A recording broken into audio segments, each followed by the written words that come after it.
বন্ধুরা আমার মাংস প্রায় রেডি। লাস্ট এই যে ছোটো ছোটো দেখছেন এগুলো হচ্ছে গোলকি, গোটা গোলকি দিয়েছি।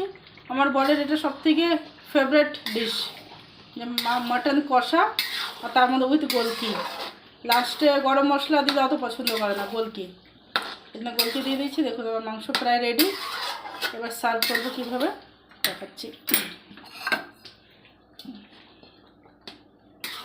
মাংসের পিসগুলো আছে বড় করে কেটেছে। এটা আমার বরের সবথেকে ফেভারিট খাবার, মানে একইবার খায়, দুবার খায়, কিন্তু খুব ভালোবাসে এটা খেতে। তো চিল্লালি উপর থেকে একটা গোটা রসুন, আর এটা সার্ভ করবো। এই দেখুন সালাদের সাথে, সাথে গরম গরম ভাত দিব, আর রুটিও দিব সাথে, রুটি আর গরম ভাতের সাথে। সামনের দিকে